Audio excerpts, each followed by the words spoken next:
Welcome to the February 20th, 2024 meeting of the Milton Conservation Commission.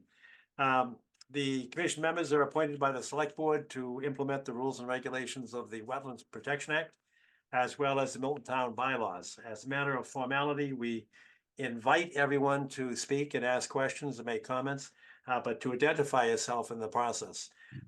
And secondly, as a matter of formality, we introduce ourselves. My name is John Kiernan, and Philip, I'm just reading across the screen. Philip, could you introduce yourself? Sure. Philip Driscoll, Conservation Clerk. Arthur Doyle? Arthur Doyle, member. Ingrid, you there? Ingrid Beatty, Commissioner. Okay. Wendy, good evening. Good evening. I'm Wendy Garpa, one of the commissioners. All right. And Tom Palmer, I saw you when I lost you. Tom Palmer, Commissioner. Great. All right. And did I miss anybody? I don't think I did. I did not. All right. We're ready to begin, and we'll go right to the beginning of the agenda. Notice of intent at 38 Bartons Lane. That's Paul and Susie. That's Paul and Ed Corcoran here on behalf of Paul and Susie Barry. This matter was heard initially in December. It was a site walk where there was not a quorum. It was continued to the January meeting. Unfortunately, we didn't have a DEP number at the time, so the commission was unable to close the hearing at that time. We've since secured a DEP file number, forwarded that to Phil and the commission on January 22. It's 46-0641. I'm happy to re-review the plans that we last reviewed in December and at the site walk if appropriate, but otherwise, I think the commission was prepared to close the hearing and issue an order of conditions in January. And if that's the case, I would ask the board to do so, or the commission to do so. Can you give kind of a 10-word summary of what the issues were? I recall, this is for the benefit of the public. And I'm going to quickly share screen. Can you all see that? Yes. So the Barrys are undergoing a major renovation of their home at 38 Bartons Lane. The Bartons Lane is to the right of this plan. A portion of the work that's being proposed, the development of some outdoor living area to the rear, is within the 100 feet setback. The edge of wetland is here. 25-foot no disturb is right here. There's an existing shed here that's going to be modified. There's a foundation element on this portion of the shed. There's another portion that's more recent. It's on cinder block that's going to be removed. There's some planters that are going to be added here. And then at one point there was a concern about whether plants that were being proposed were native or non-native. The plan was modified to address the issue of the fact that they're native. And I think the last thing that the commission requested was a specification for a dry well within this location to capture runoff from the new outdoor surfaces. And so that detail was added to the plan as well. And then finally, there is an old boardwalk in very, very poor condition within the wetland itself. And we're requesting permission to remove that and to, with hand tools only, and to clean that area up. I think that's the overview of the project. All right, and I have a clear memory of the site walk when we were there, and I know that Arthur and Tom were there, and Wendy, I think Ingrid, I can't recall. No, there wasn't a quorum. There were only 3 members there. I think it was I think just so, yeah. Tom and Arthur. All right. Well, I'm comfortable with your presentation, and I was comfortable with the wetland lines there and the plan. Tom and Arthur, I'd ask you to comment and ask if Wendy or Ingrid have any questions. Tom, you good with the plan? Yes, I am. Okay. And Arthur as well? Same, Mr. Chairman. Good. Any questions from Ingrid or Wendy? No, thank you, Mr. Chairman. Mr. Chairman. I'm pretty- here either. I just want to add, I just this morning came across a really great list of resources for native plant material from the master gardeners. And if you wish, I'd be happy to share that. If you're asking Paul and Susie, Asking the applicants. that question goes to you. I think the answer is we'd be happy to see it. I think the landscape architect's done a really good job of designing and adopting a list of natives. If I can find a way to Yeah, scroll this actually, up.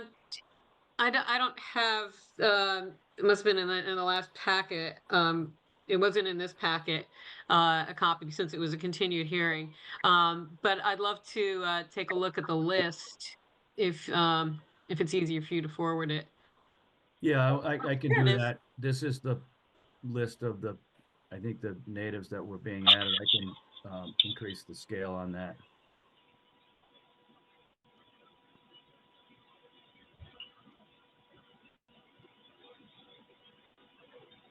Can you see that You all know, right? yeah, no, I do, and it's heavy on natives, and yeah, no, I think that's fine. So it sounds to me like you folks are all set. Great. I know that the last thing we really paid attention to was the issue of making sure that the plant schedule was all native within the 100 feet. All right, it sounds like we're ready to entertain a vote. Are there any abutters or members of the public that would like to ask a question or make a comment? And Tom, where in the world are you? Do you see Pine Tree Brook? That's pretty nice. Beautiful. Yeah, that's a porcelain berry hanging on that big cottonwood. Mm. Yeah. Pretty nice. Mm. Well, I didn't hear from, or I don't see any hands raised or members of the public or abutters. So I'll entertain a motion to issue the order of conditions with our usual provisions, and for Paul and Susie's benefit, the usual conditions require that you keep your equipment outside of the jurisdictional area for purposes of overnight storage and or refueling. I think it should be easy to do for you. But that's generally what we require is in addition to any erosion controls that would be necessary. Tom, I don't, or Ned, maybe you can answer. I think that area of outdoor dining or the patio area was far enough away, but are there any, I don't see it in front of me right now, but are there any erosion controls that are there, scheduled to be there? Yes, if I can get back to my screen. There is a pretty robust, oh, here we go. There is a pretty robust erosion control plan. Let me pull this back.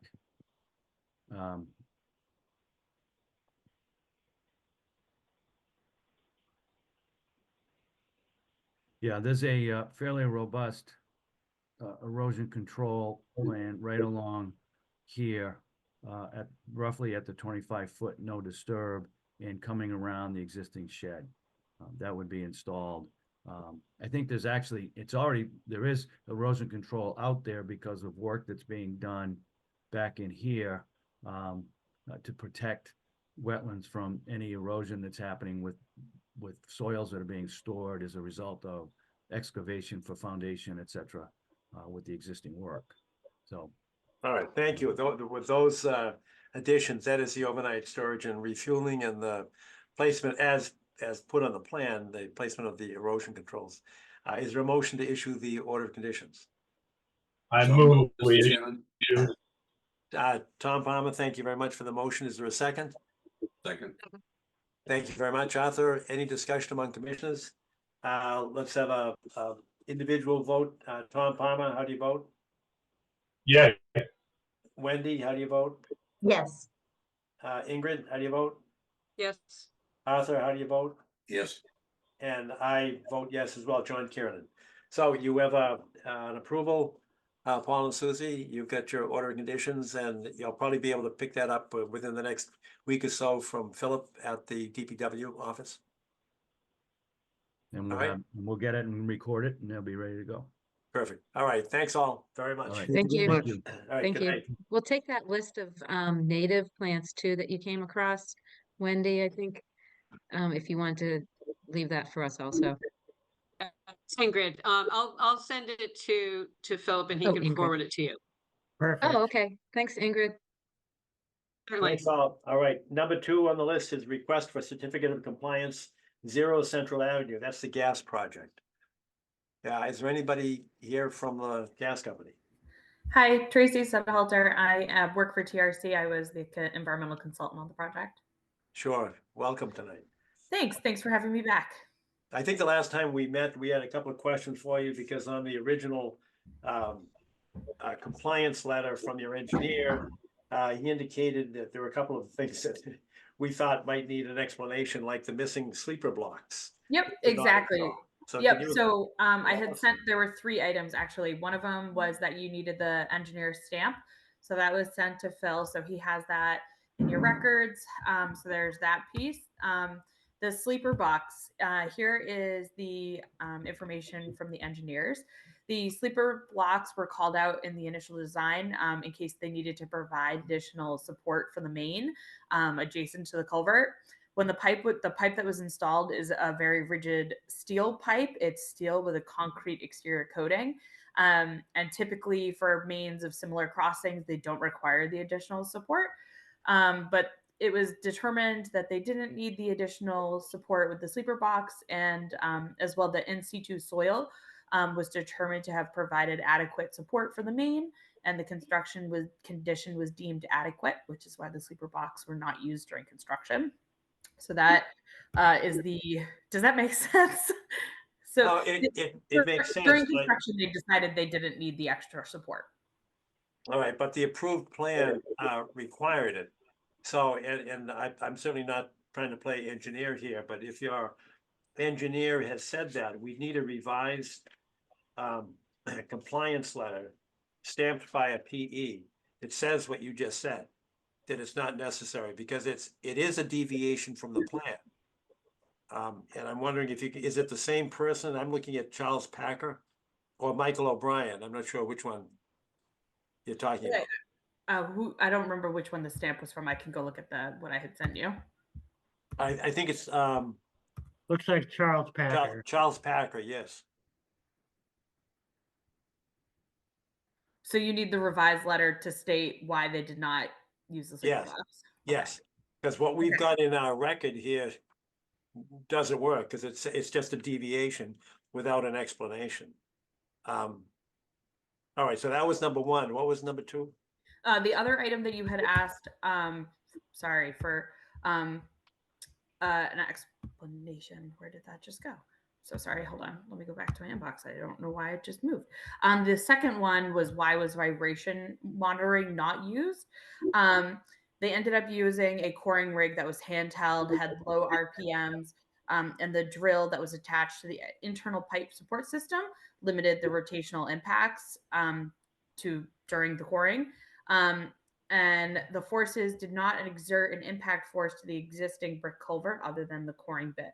So originally they had anticipated to core from the exterior inward, and they thought they were going to need a larger, more powerful tool. And they didn't end up needing that larger, more powerful tool. They photographed the pipes before and after construction to show that nothing had changed.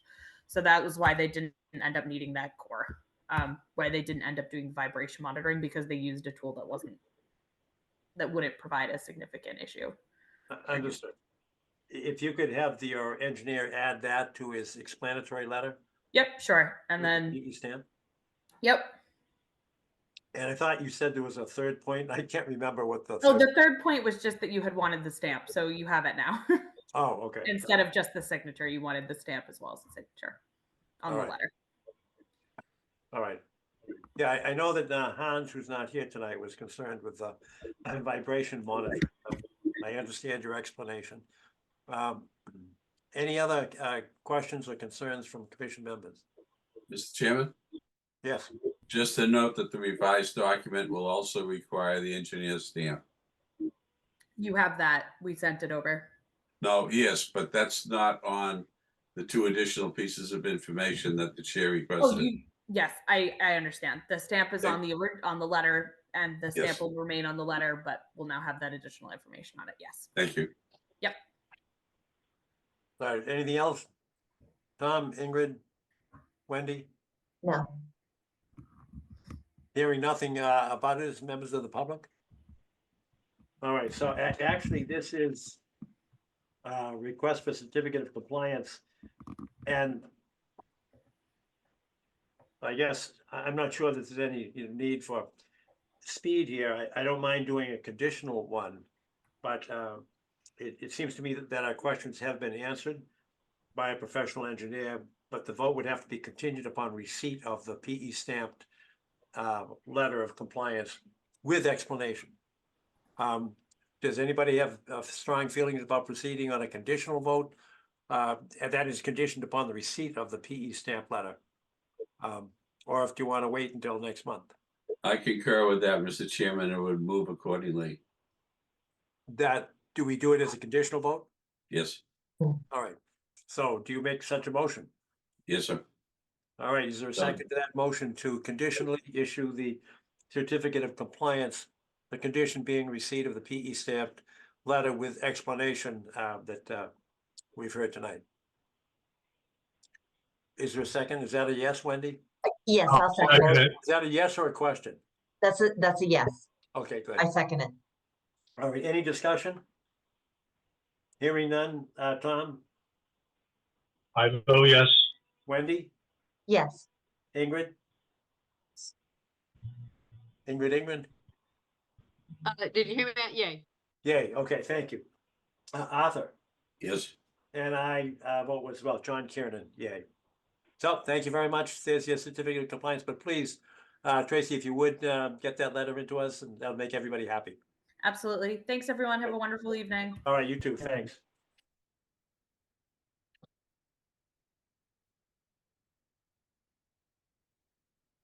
Next on the agenda is enforcement order at 510 Harland Street.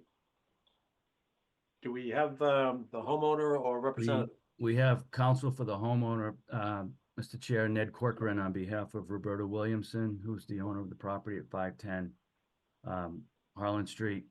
This matter was continued. It is an enforcement order. It's continued for wetland delineation, development of survey, and development of plans, with including a notice of intent for work to be done. We do have wetlands have been flagged. Flagged on January 15 by Russ Waldron. We have a survey that is complete, showing the location of those flags in the 25-foot and 100-foot resource area.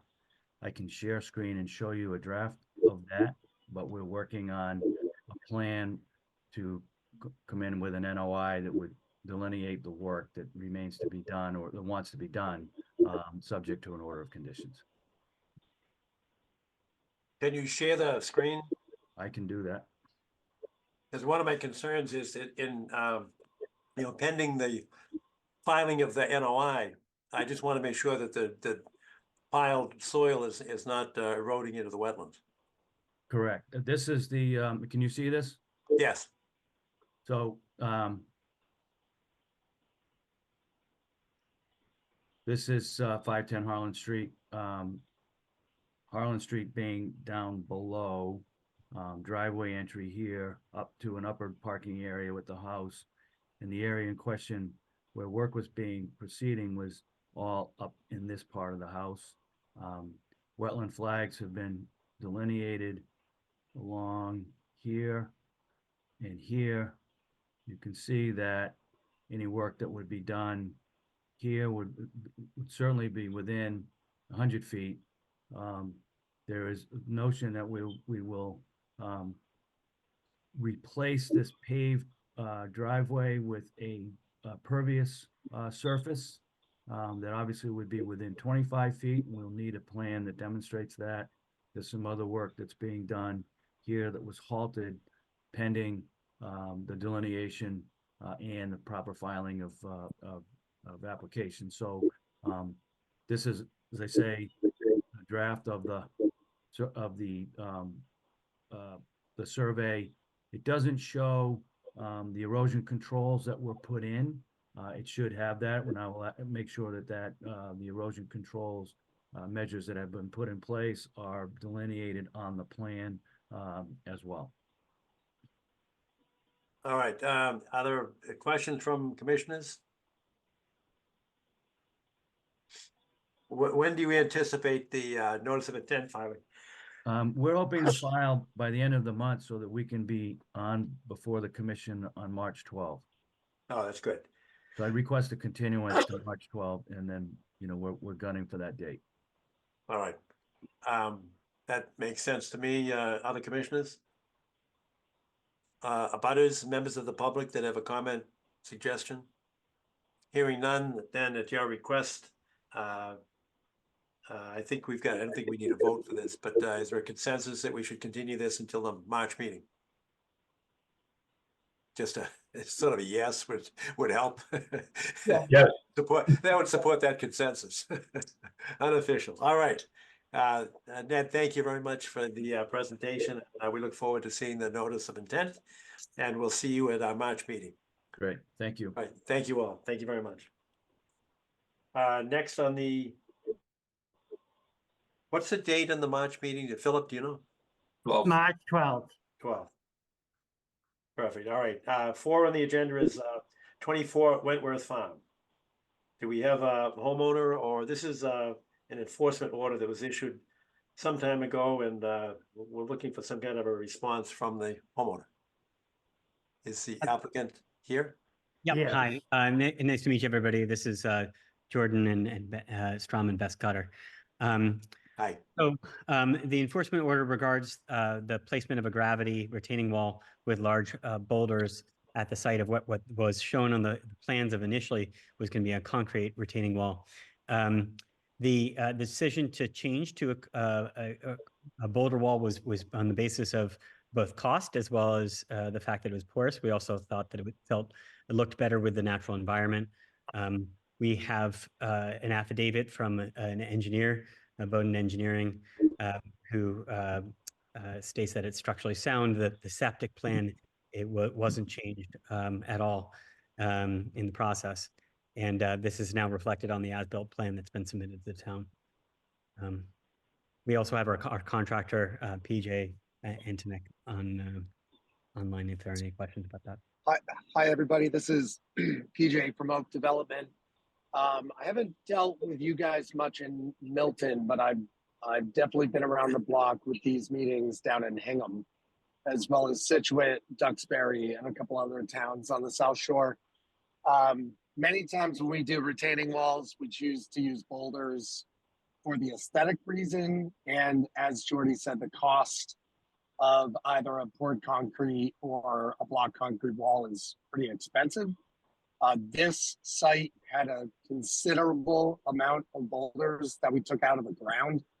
And instead of paying to remove them, we repurposed them and built the wall in the same location that was shown for the concrete one. And like Jordy said, we have had an engineer stamp that it is structurally sound. I think Jordy and Bess are happy with the look of it and the natural look and feel of the wall over concrete.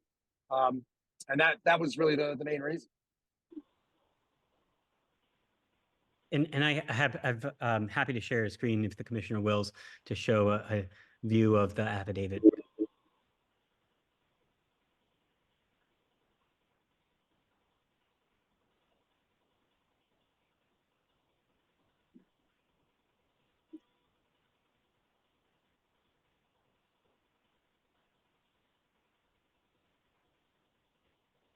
And that's the retaining wall, and your leaching field is on the other side of that. Is that correct? Correct. That's correct. Yes, and the poly liner that was requested in the original is there per the septic plan. Well, you're clearly not in conformance with the order of conditions, the plan that was approved by the Conservation Commission, so that it's it's a deviation, whether it's a significant one or not, we have to decide that. As I understand it, the structural wall would require a building permit. And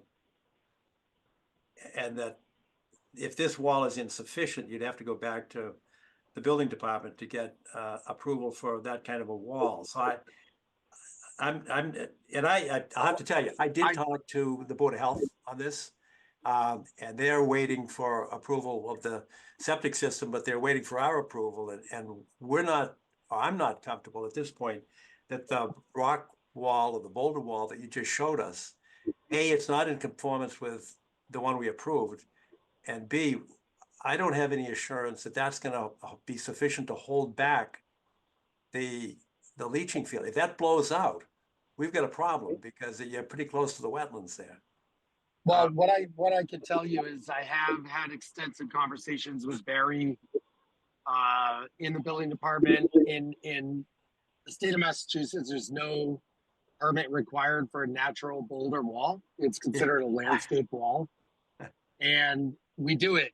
I know that's the problem. Walls. And so I have spoken to Barry about it on site, and he has no issues with it as long as an engineer has reviewed it and signed off on it and stamped it, and voted engineering, did a site visit, reviewed it, and has signed off and stamped on the fact that it is perfectly fine as a structural wall. Just so you know, some of those rocks are larger than my Dodge 2500 truck. They're huge. They're not small boulders. So they're extremely heavy. I mean, our excavator we rented was a Doosan 300 and it barely picked them up. It's an enormous excavator. So by no means do I feel confident that the wall is sufficient, and my engineer agreed. And we've submitted that stamped affidavit to the building department. And the building department is ready to sign off on our certificate of occupancy and the health department emailed me the other day that they have agreed that it's sufficient, and I had forwarded that to Barry. So as far as our certificate of occupancy, we've completed all the steps, and everybody involved has agreed that they're happy with the letter and it's sufficient to sign on. Well, number one, I haven't received the letter. Philip, have we received a formal copy of this? No, we have not. All right. We haven't received the letter. I talked to Joe H. myself, and he was uncertain as to why you weren't in conformance with the plan that was approved. Well, to be frankly honest, I've changed retaining walls in the past and have never been questioned, and it's always been, to be honest, most conservation boards actually are in favor of a boulder wall over a poured concrete or a concrete block. And so I didn't really question it because I hadn't worked in your town. But I feel like we followed up with the appropriate steps to give the evidence needed to show that it was sufficient. And of course, if the engineer had said, listen, this isn't going to work, then we would take care of it. But everybody has agreed that it's fine. And we can get you a copy of this. It is in the building permit file. Wait a minute. You have to get us a copy. You're in violation. We issued an enforcement order. You're in violation of the plan. I don't know if you realize that. I'm not sure why you're coming at me like that. I mean, I'm saying I'm going to get you a copy of the plan, or Jordy and Bess will. And I think you'll be happy with the report that you get. Perhaps we will. Tell me about the drainage that was added that's not on the plan. Is that another of your field changes? Yes, that was a field change due to the fact that the pitch on the driveway was so steep. We do have a drain in front of the garage, but there are two issues here. One, we were concerned about just drainage on the driveway being too much going that close to the house. And the second is the drainage in the street, the culvert in the center of the cul-de-sac actually overflows. It does not drain completely. And as a result, the water actually comes out of that culvert and down Bess and Jordy's driveway with the sediment that's in it. And so as a result, we did talk to Todd Hamilton. We did say that we were worried about it, and he told me that he was not worried about it, but I didn't want the house getting flooded. So I chose to put just a simple drain in. We kept a silt sock in it until we were done to make sure no sediment got in it. And we just connected it to the same leader drain that the leaders are connected to, and it goes to the Cultec chambers in the backyard.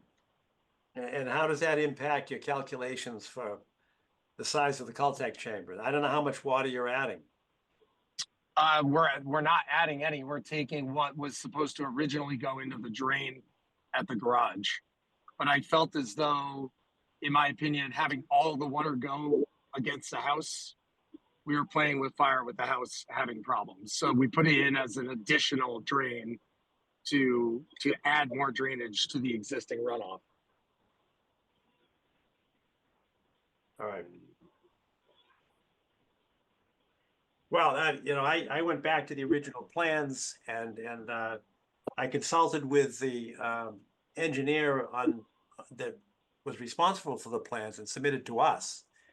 Mhm. And I understand that he would not sign off on this plan, on the as-built. So I'm concerned. So therefore, I then went to the Board of Health and said, what are you doing on the approval of the septic system? And they said, well, we're waiting for the building commissioners. So I went to the building commissioner and everybody's waiting for everybody. But those plans have not been approved by us. And the Let me big ask you a issue, question. you can try to overtalk me if you want, but it's not going to work. I'm telling All you, right, you're going to have to come in and demonstrate to us that that wall is sufficient to prevent a blowout of a leaching system next to the wetlands. And that's Okay. why the engineer would not sign off on it. That's a Okay, serious with all- concern for us. Okay. I'd like to address some of your questions when you're ready. Go ahead.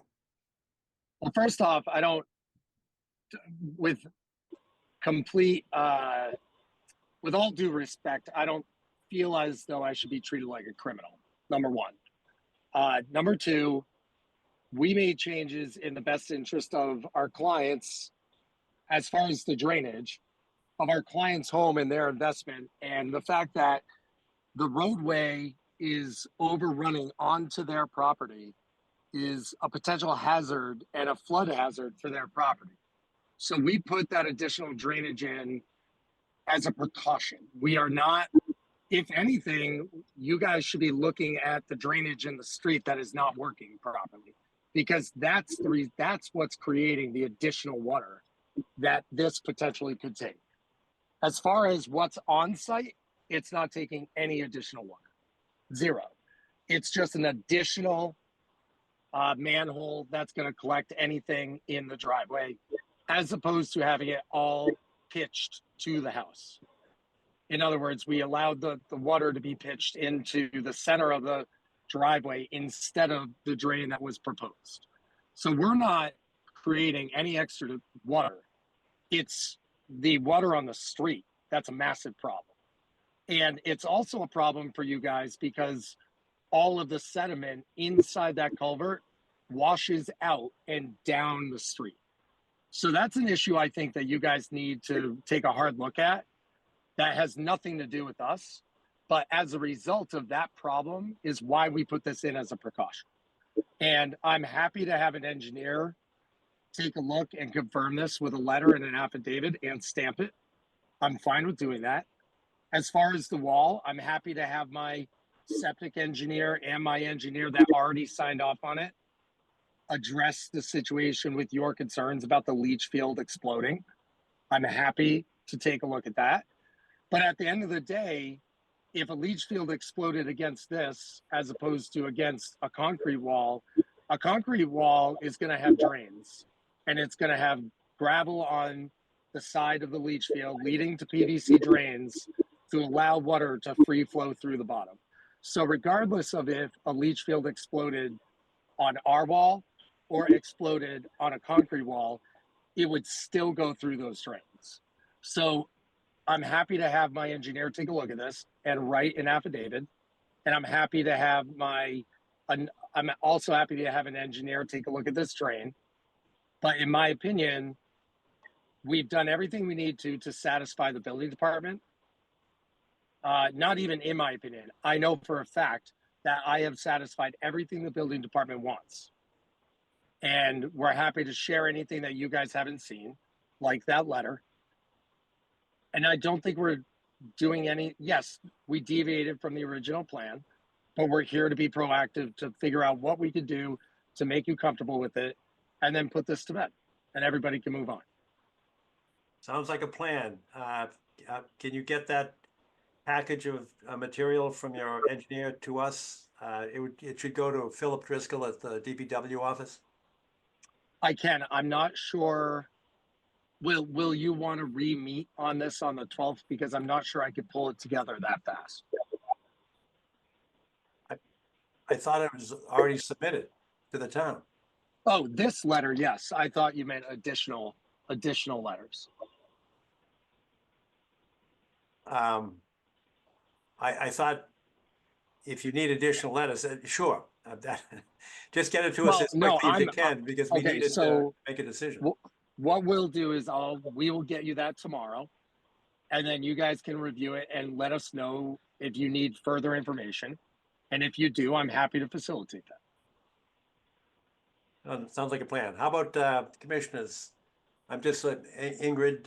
I'm just looking across the screen here. Any questions, comments? None here. Tom? I don't want to get off track, but we saw the photo of the cul-de-sac and a sort of hole in the donut that looked like it had overflowed. Is that what we saw? It looked like the middle of the cul-de-sac is supposed to be a stormwater basin, but the stormwater got out. Is that what happened? Yes, it's happened on 2 or 3 occasions when there's a severe rain, because the whole road pitches down to that cul-de-sac, and then the cul-de-sac doesn't actually pitch on all areas of the cul-de-sac, does not pitch in. The area by Jordy and Bess's, I haven't put a level on it, but it appears to be very level, or may even pitch toward their house a little bit, so that when this thing overflows, it goes onto their property. And, I'm sure there's some changes they could make with that cul-de-sac to stop it. But I think there's 2 massive issues here. The first one is water that's, draining on my customer's property that is supposed to be going into a cul-de-sac. And then the second is all of the sediment from all of the construction sites are going down that hill into that culvert and then overflowing onto our job site, which is then flowing down toward the wetlands. Now, we have very good sediment controls in, but we don't have grass yet because we're waiting for the growing season. And we're supposed to be laying sod the end of next month. But it's a significant issue for sure. Thank you. It did look like that was going on, and I do agree with you that that is a problem that goes beyond this particular lot. One other point, boulder wall versus concrete. Boulder wall with big boulders. It just occurs to me that if you try to make a wall with boulders, it's going to be more porous than a concrete wall, just because there's space between the boulders. Sure. And I would wonder if that would be an issue, that you would lose material between the boulders, maybe not all at once, but over time, basically, the sand runs out between the boulders and your wall isn't a wall anymore. How do you prevent that from happening with a boulder wall? I mean, we have found in the past 20 years of doing this, that boulder walls are fine as long as it has growth on top of it, like grass, right? So as long as, if you don't plant grass, it's all going to wash out. That's what happens. But once the grass is up and it's established and everything's grown in, we've never had issues with it. Sometimes if there's an issue in if there's an area of a depression where the water collects, maybe we'll put some filter fabric behind that area. But typically we have never had an issue with it running out. Now, if you were to go look at it right now, that's what you would see, because we don't have growth. We don't have grass, right? But once the grass is in and everything and all the water is pitched correctly, we don't ever have a problem with it. All right, thank you. I just would like to add that I definitely support John in trying to make sure that we, as regulators, keep up with these changes and process them appropriately. Well, one thing that I could suggest is, if you guys are still uncomfortable, when we plant the grass next month, we can always dig the boulders out, 8 feet or 5 to 8 feet, and lay filter, take a 10-foot roll of filter fabric and lay it along the rocks and then backfill it again, if that's something that is of your concern. It seems reasonable what you said, that when it becomes vegetated, it's unlikely to lose material. But I also agree with you that there are times when the vegetation might not be sufficient. So I support your idea. Yeah, I mean, it's a simple fix. That's easy.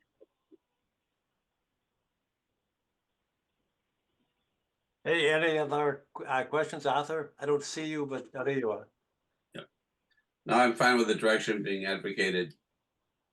And All right, so why don't we continue this for I should ask, any comments or questions from abutters or members of the public?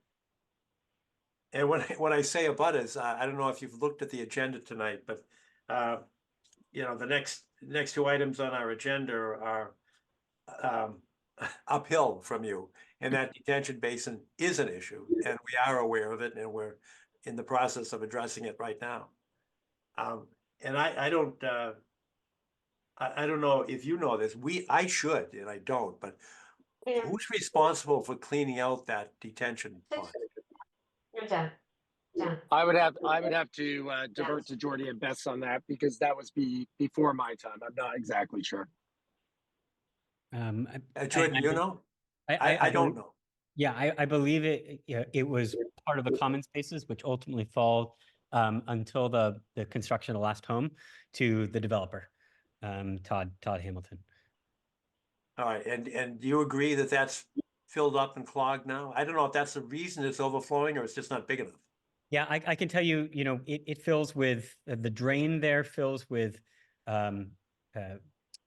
leaves quite a lot. And when there's a heavy rainstorm, it gets clogged, and that backs up, and it can be sizable to the point that it's overflowing the street and onto our property. It's also a bit of a safety concern, because the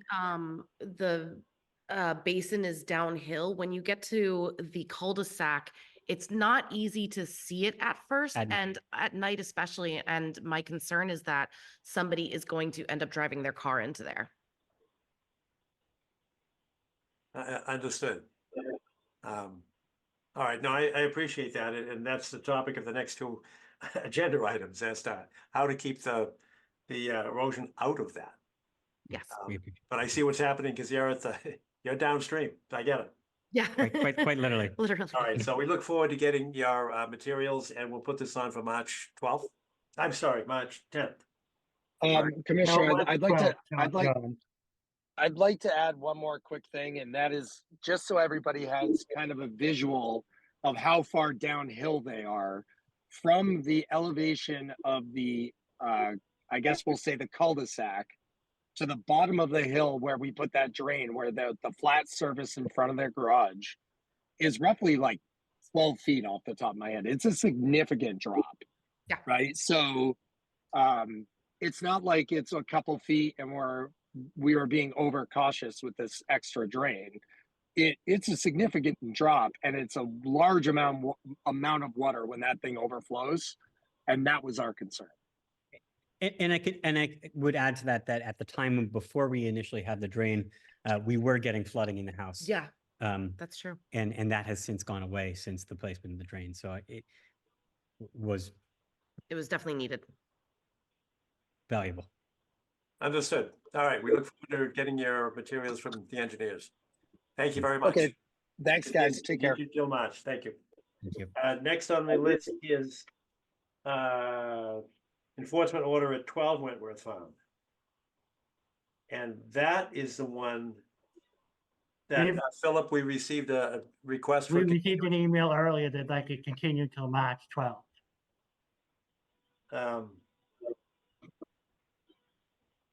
All right, and I am informed that at that, I want to make sure I've got the I did talk to the homeowner, and for the rest of the commission's benefit and the public's benefit, we sent out 2 enforcement orders because Hans and I went out on January 13th, which was a Saturday, to the ice house. Because there was a breakout there during construction and there was erosion materials going into Pine Tree Brook. So the 2 of us went down there to look at that. That was a tough sight. But Charlie Bosworth, we connected with him that night, and he got a crew up there pretty quickly. I think that weekend, the Monday was a holiday, the 15th.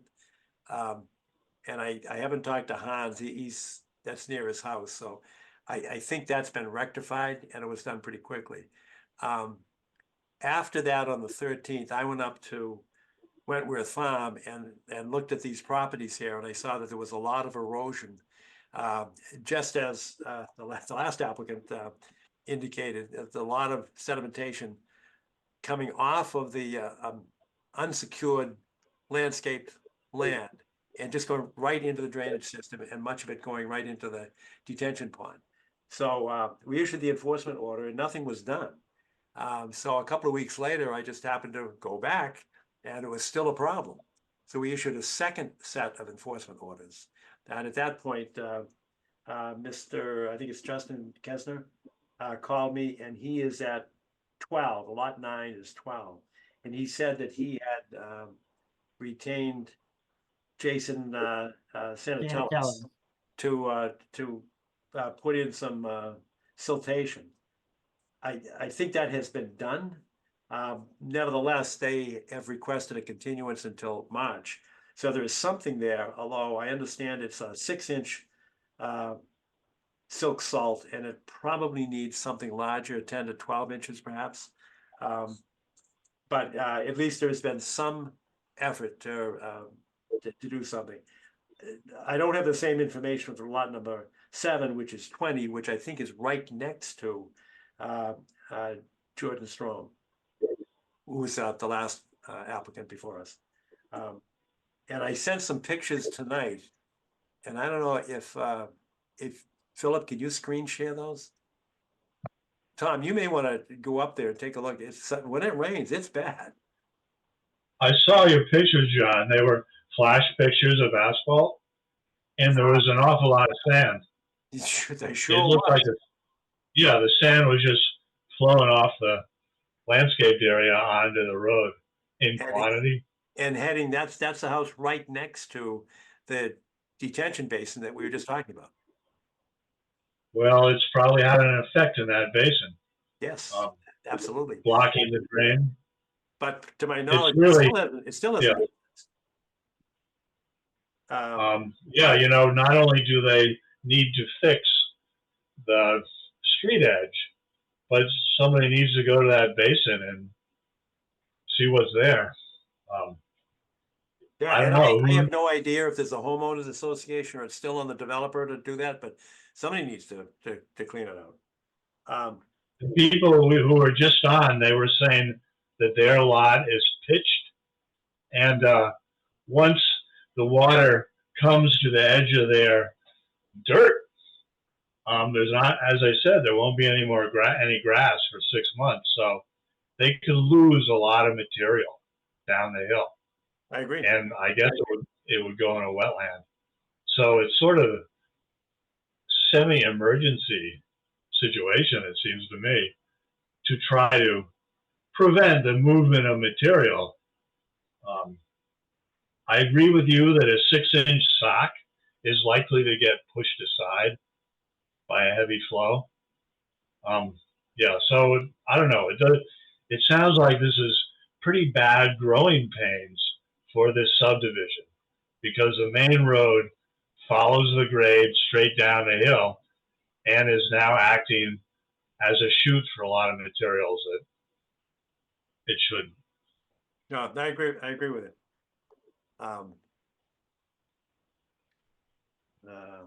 All right, well, you know what we do? Why don't we, because the applicant is not here and we've got a formal request for continuance to the March meeting, why don't we continue, what would be number 5, which is 12 Wentworth Farm, and that's Mr. and Mrs. Kesner, and then go to the next one, which is 20 Wentworth Farm, and I think that is lot 7. Are those applicants here? And that's the one that's closest to Dr. Strom. You know, the people who are losing the dirt probably Yeah, aren't that- any happier than the people who are getting it. So the fact that they're not doing anything about it suggests that they're not there or. Well, it sounds like they're not here tonight with us anyway. That's Yeah. number 6 on our agenda. So Philip, can you write them another letter? Sure. Thanks. They're not living at the property. They live somewhere else. Oh, they do. All right. I was not They live aware of on, that. I want to say Gerald Road, if memory serves me correctly.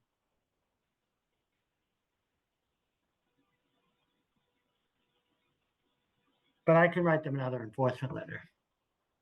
This is the worst time of year to try to keep dirt in place because it freezes low and then you get a warm rain on top or maybe snow melt. It's, you know, it would be nice if it could be stopped right now, but I'm not sure how that would be done.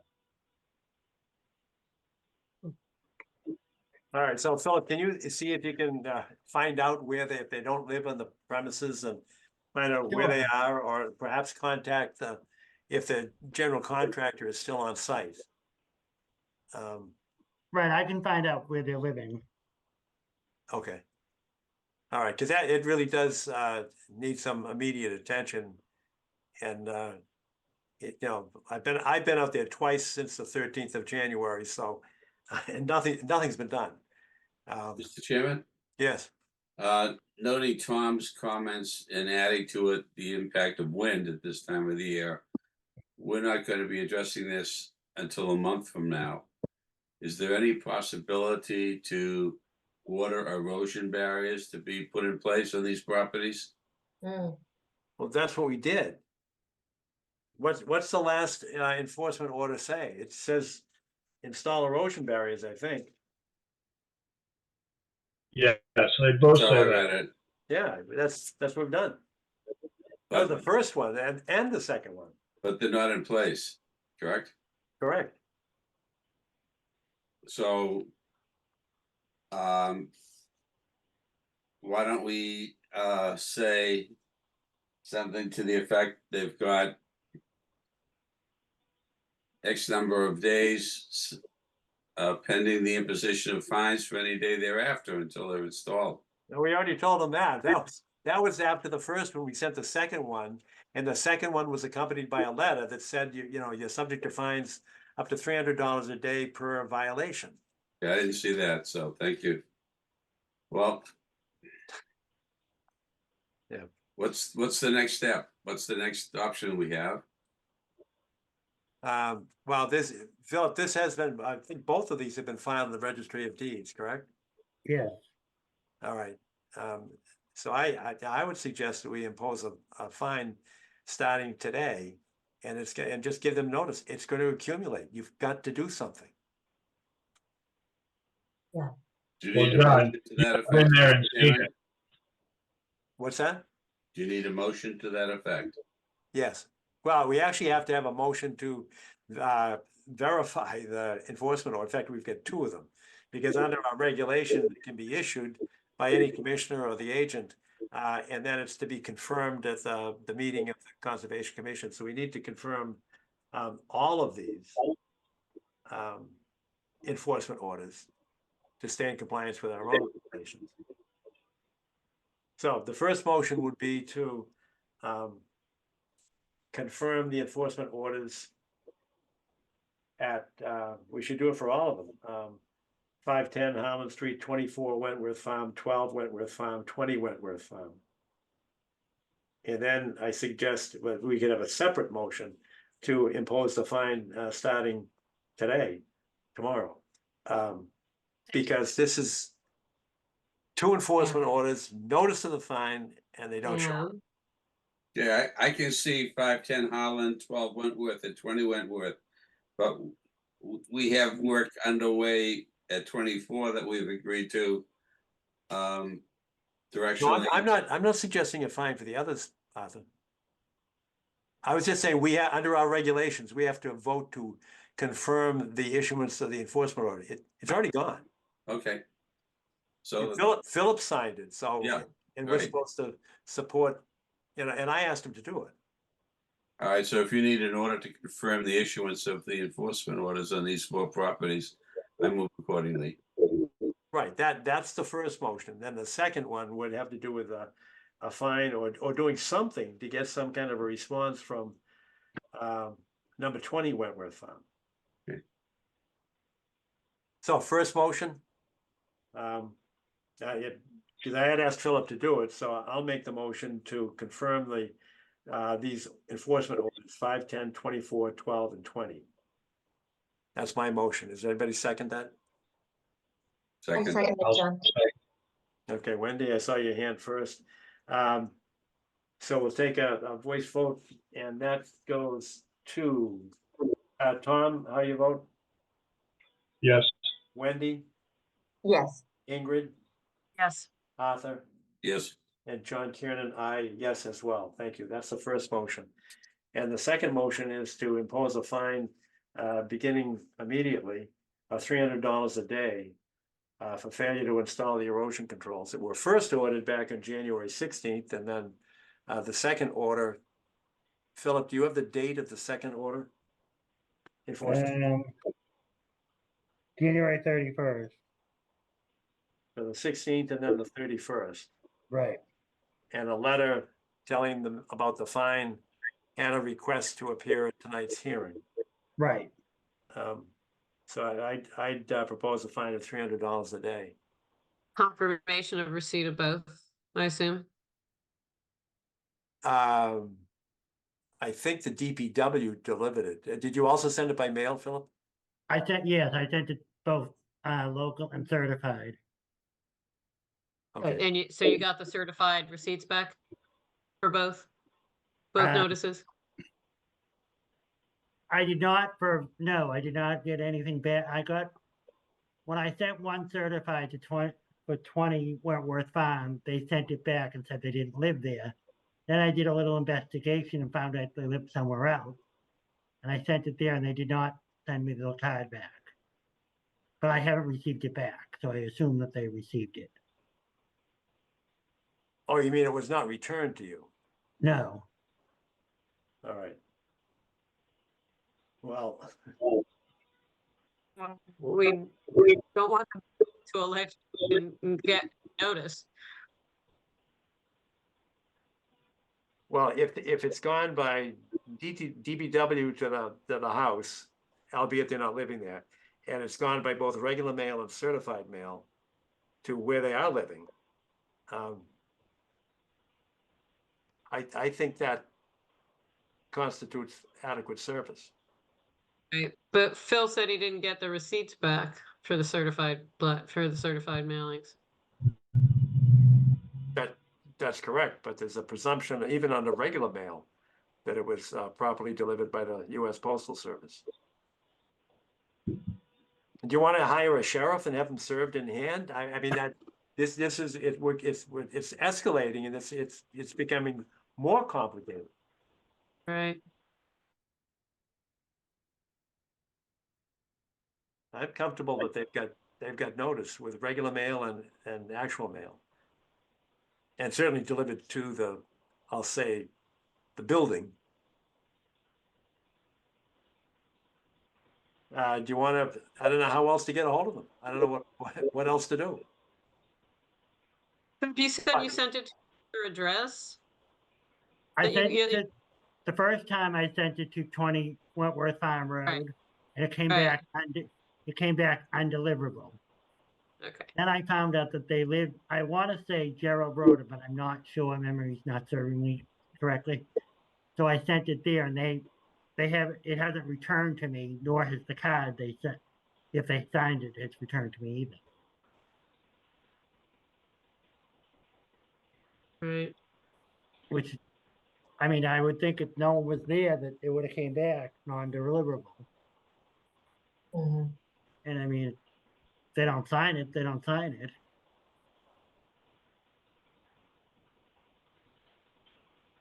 I'm comfortable with the service of process here by mail. And yeah, if in fact they come back in and say, look, we never had notice, then we could certainly reconsider the fine. But otherwise, we're doing nothing. I'm not sure where else we could do it unless the town would agree to go out and do it and bill them for the work later on. I don't think DPW would appreciate that. But as Tom said, I think we've got an emergency situation at the bottom of Wentworth Looks Farm Road. terrible. Yeah, it looks terrible. So in any event, all food for thought, but I make the motion based upon my conclusion that mailing and certified mail, even without the return receipt requested, is sufficient to start the fine process. I'm fine with that, John. But can we go back to the cul-de-sac Yes. for a moment? I think there should be an erosion barrier placed there. I don't know whose responsibility is, but until that's remediated, that inner circle should have an erosion barrier. The problem is it'll make the I know water what you're go gonna around it say. and right down to Dr. Strom's house. Right. I know what you're gonna say.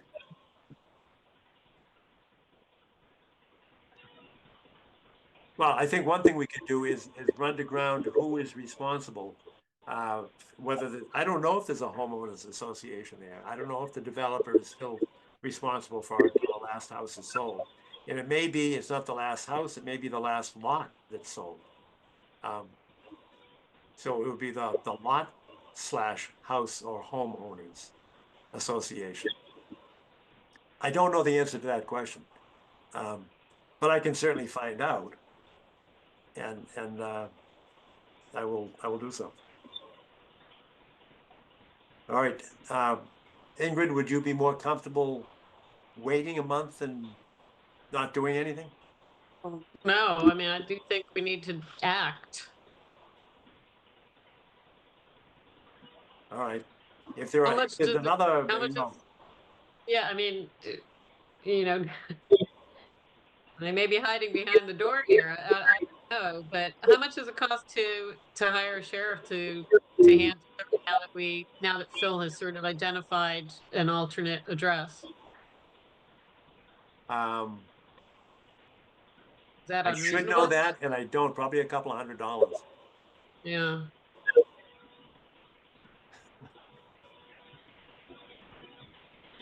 That seems like not a whole lot of money. To hire a sheriff. And to serve what? I don't know. Yeah. John, when you were there, I don't want to get off track, but did it seem to you that it was bad enough that something needed to be done right away?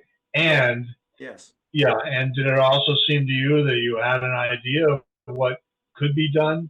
Yes. Like, well, The silt fence. yes. All right. It's easy. It's sad that we know what needs to happen, but we can't make it happen. You know, that's sort of where we are, isn't it? In the greater scheme of things, did I hear you correctly in saying that the fine was $300 a day? Per violation. That's what our regulations say. Yes. Right. Okay. So then, an investment of, $200, $300 to make sure that the applicant has gotten notice seems to be reasonable.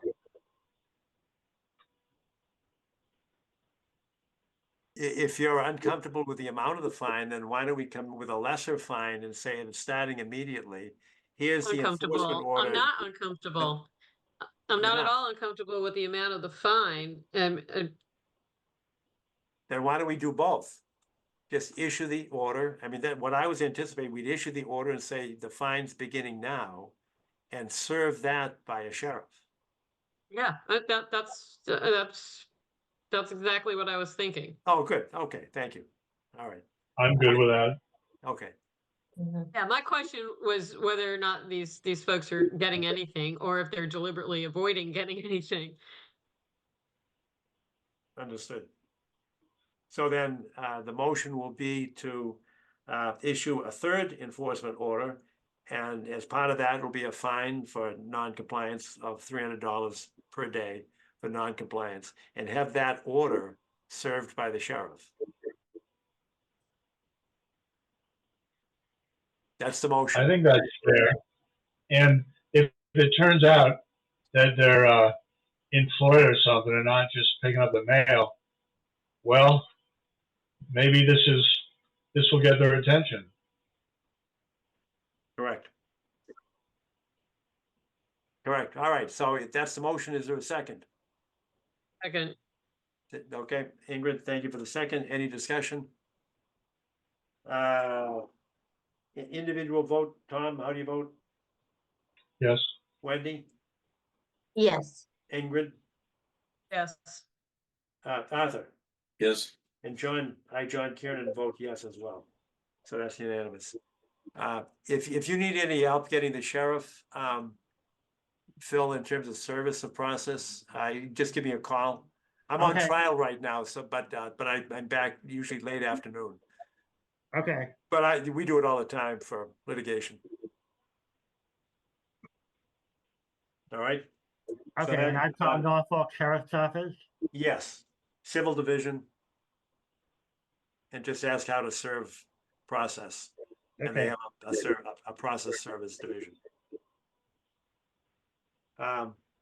7 is approval of Conservation Commission meeting minutes for May and June 13th. Did I get a letter?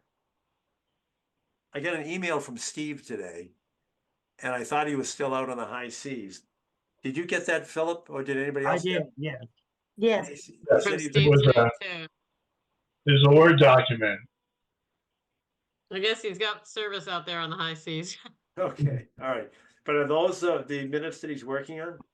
No, these are minutes that were tabled from the last meeting because you hadn't reviewed them. All right. They're being asked to be by the memory care, who's opposing the memory care, they want to see them. Right, I've got those at my home and I do not have, I'm at the office, I don't have them in front of me. Has everybody read them or is everybody ready to vote on it? Because I don't want to hold it up. I looked at them and they looked all right to me. Arthur, Wendy, John, I would approve them subject to Steve and I cleaning up item number 12, additional business. okay, I don't know what that is, but Uh, are they in the packet or no? I didn't include them in the packet. I thought you'd have them previous. I Yeah, could have no, I included them, think but I that's just figured correct. less paper. there are simple things, John, such as he has juxtapositioning of 676 Brush Hill Road with the Riverside Avenue Marsh and ZBA instead of CPC. So it's just minor clarifications and repositioning some of the items in there. All right, are you able to do that before he returns? Because I don't think Steve is actually returning until Yes, not to March the best of my 2nd. knowledge. Is that something you could do on your own? Yeah, I think so.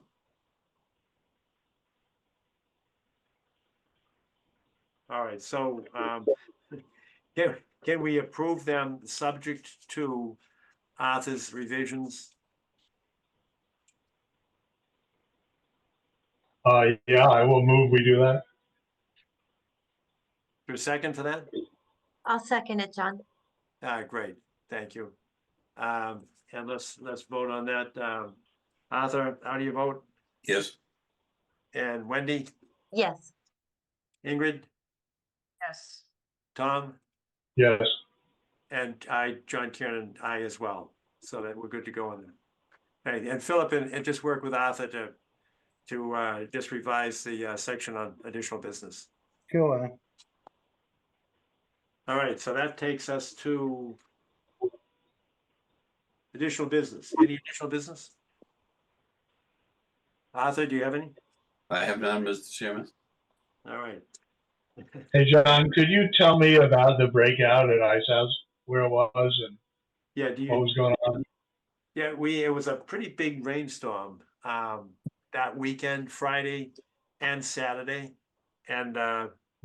actually what happened, Hans was walking his dog down by the on the other side of the Blue Hills Parkway, you know, on the high school side of it. And he saw some sedimentation in the brook. So he followed it. He just followed the stream upstream. And he got all the ways. Oops, that's where it's coming from. And then he called me, and I went down there, and I didn't know he was there, but by happenstance we met on the site, and that's where you see those pictures. That was a bona fide breakout. That was bad. It's not close to the brook, though, really. So how to get to the brook? Oh, it's a long way. You are correct. Yeah. It was channelized. You could see the channelization going through there. So I called Marion McKettrick because I know she represents Charlie Bosworth because I couldn't get Charlie. I didn't know how to find him. So Marion gave me his number, and I found him on an airplane in Washington, D.C. He called me back. He was very courteous and said, listen, I thought we had taken care of that because it was a storm the week before that they had set up for. And he said that it held for the first storm, but the second one, it blew through their silt socks. And they were big ones. But he said, listen, I'm on my way back to Boston right now. This is Saturday night, probably at about 7 o'clock, 7:30 at night. And I asked Hans to check on it because he's right across the street, and he did. And they had a crew down there. Monday was a holiday, the 15th. I don't know if it was Monday or Sunday. I'm not sure, but they did respond. And I was asking, I have not been back since, and I was hoping Hans could participate tonight and give us an update on that. But it was a quick reaction by Charlie Bosworth. Where on the lot line was it breaking out? Do you remember? Was it in the back line or the Well, when north you or walk the in south? when you walk in the driveway, it was to the right. Yeah. You remember where we saw all the old cars? Yeah, right there, huh? Yes. I was curious. I'm glad that they responded. Well, we had asked for remediation of that a long time ago. That's true, including removal of the old cars. Yep. All right, so I will ask Hans to give us a report on what it looks like today. And maybe get some pictures, because you're right, those pictures, they don't look good. All right, anything else on additional business? Hearing none, is there a motion? I do actually, sorry. Yeah, Phil. John and Ingrid, I need you to send me your selections for the MAGC conference on the 2nd of March. I have you So- signed up for the turf field.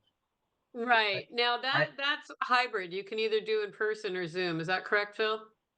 Yes, I believe it says that. Did you want to go hybrid? I think so. I was going to go out there, but I think it might be better if I do Zoom. Okay. So that would be the only one that you're going to sign up for? I think so, because the other Okay. one I was thinking about is the vernal pool one, but that one is not hybrid. Right. Okay. Do you, Ingrid, do you have them right in front of you? I do. Can Yeah. you email those to me? You probably already did, Philip. I'm sorry, I get entirely focused when I'm on trial, and I haven't even looked at them. I apologize. Not a problem. I'll email them first thing in the morning. All right, great. Thank you very much. All right, is that it for additional business? Yes, Where's thank you. Tom? Super quick thing. I just actually went and saw a one of the 3 vernal pools in Canton at the Mass Audubon site there. It was amazing. I mean, it was just the most textbook beautiful thing. And everything is starting to wake up. There were just those little fairy shrimps. There were all sorts of really cool things happening. My question is, do we have any vernal pools that we need to check on? Good question, Ingrid. I know where they are generally in town. Most of them are in the Blue Hills Reservation. Once Okay. you get a certain density of development, you don't have vernal pools anymore. And that Right. goes for most of the town. I would say the closest ones to developed areas are, there's 3 on the bend of Woodland Drive where they put in that long driveway years ago. There's also one on the Lamb Woods, but it's actually on the Home Inc. side of the boundary there. Those are the ones Okay. that I'm aware of that are closest to 'Cause weren't where we people talking live. over the years? I remember talking, there was one by the horse place off of Randolph Ave, and there were the other ones near, That's certified. right, that's what I mean. If we That just was certified, yes. to look Yeah, at the health and well-being, and then there was another one up on the you know, the town farmland, the development up there. I can't remember what the name of it is. The Pulte Homes? yeah, that is right. As you're going up the steep driveway, On the it's left-hand on the side, there right. was one. Is it on the right or Well, was it on the left? there's actually one on both sides. That's what I thought.